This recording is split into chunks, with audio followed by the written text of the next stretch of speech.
Good afternoon, everybody. Today we'll be presenting, and uh, and our topic is called sex workers. And there's two of us in the team, and our group name is Agent Anonymous. The reason why we name Agent Anonymous is because, like you watch in the movies, agents are some people who do background research or somebody who does a secret observation. And that's why we thought we put it as an agent. But as far as anonymous is concerned, we do not wish to be known. That's why we call it anonymous. And to put it together, agent anonymous, we put it because we thought we're going to do observation in secrecy. And our team was Anna, and I'm Carla. And our topic is sex workers. And for sex workers, will be some of the synonyms for sex works are called escort. They're also called hostess. They're also called call girls or the woman of the nights. The definition of a sex worker is somebody who uses his or her body for the purpose of getting money in return, like selling herself or having sex, consensual sex in return for money. And no relationship is forged, and just a one night stand, as you call it, and the same process over and over. Call girls are not only limited to females, but as we observe, they include the LGBT community as well. A background information of sex workers, why we chose what we chose. We choose it because sex work or prostitution is something that people know of, but they tend to like brush it under the carpet, and no one seems to discuss it at a discussion table. And and maybe the reason why they do not wish to discuss it is because the stigma that is associated with sex workers or prostitution.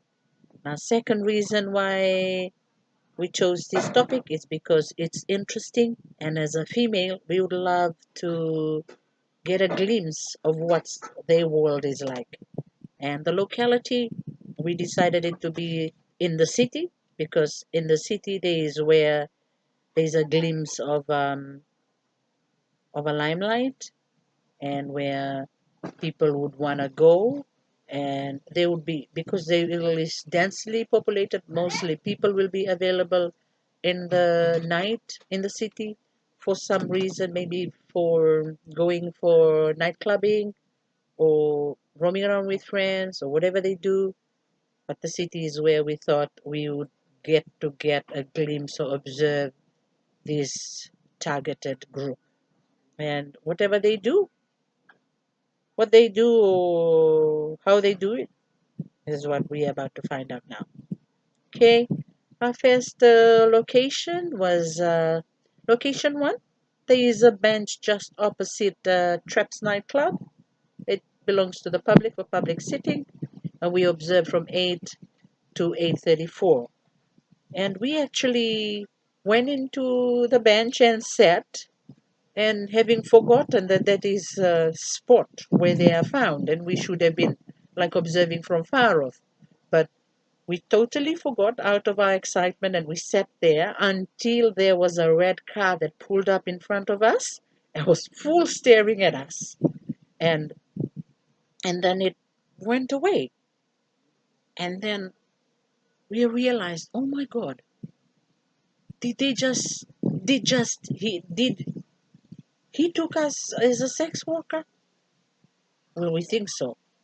Well, points to observe is it's not about what you wear, but maybe at the location and the time frame, the, the location where we were sitting and the time that we were sitting at, obviously the client must have mistook us as a sex worker. And nothing much was happening, so we took a walk across Dolphin Scott, where we spotted one Fijian, one Itauke girl in shorts and check shirt. and it was a bit chilly. She was she was full time staring at us, but we just assumed that she was a call girl, but didn't take notice. So we went on, and our second location was just outside Fiji Women Crisis Center. That's our location two, and the time that we spent there was from 8:50 to 8:55, since no one was around. There was no call girls around. We noticed something. As soon as we approached the spot, there was a security guard from Tanoa Plaza who was watching us full time, and he kept on looking in our direction, made us very curious. So we decided that we were going to go straight to him and ask him if that was pretending that we do not know that that's a call girl's location. And we went on to him and we asked, um, do you know of any spots here where we would find call girls? And he said, oh yes, he said, I thought you guys were one, but the only difference was your attire, what you guys were wearing, because that spot is for some 2 to 3 Indo-Fijian girls, and they would be wearing revealing attire like thin straps to get their victims. And I said, oh, okay. And it doesn't matter the weather condition, they would wear the revealing attire just to be able to get a client for the night.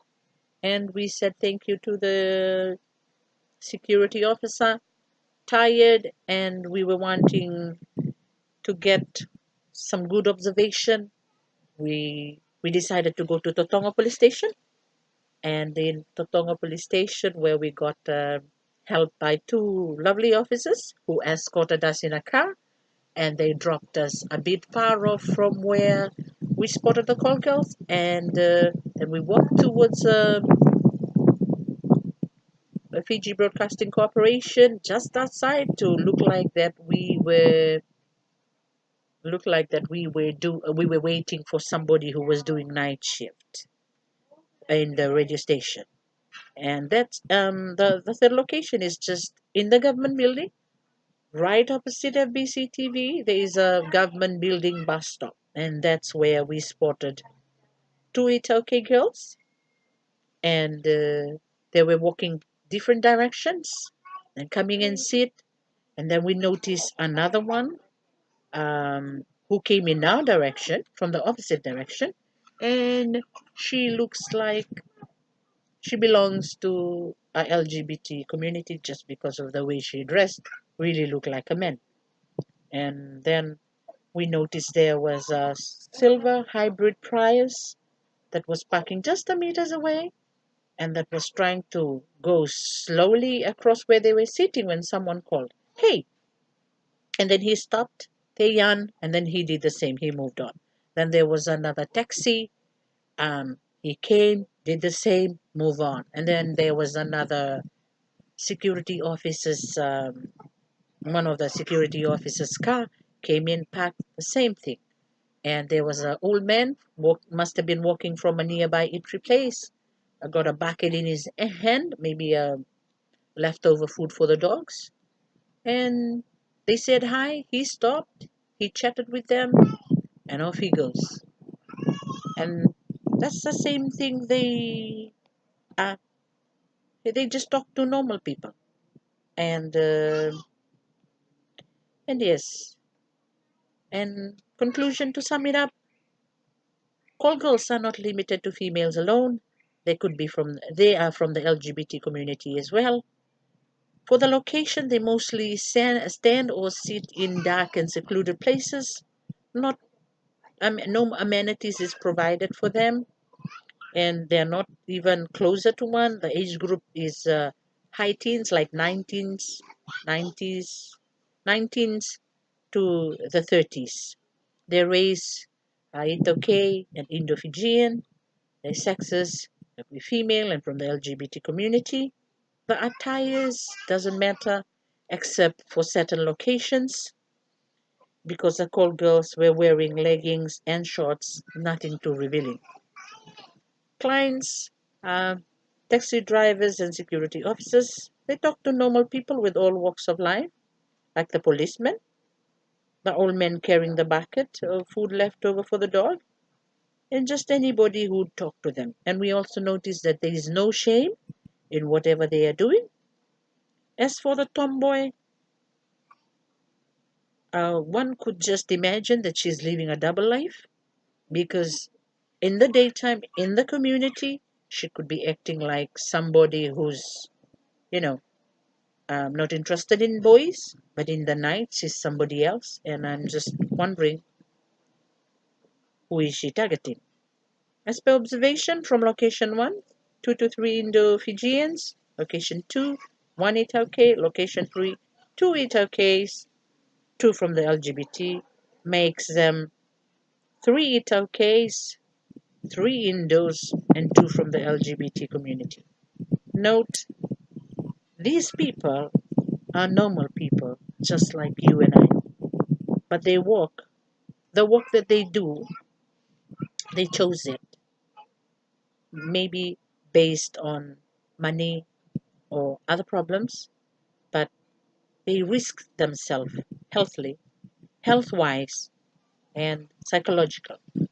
But that it put food on the table, and the method is fast for them, and these are beautiful young girls.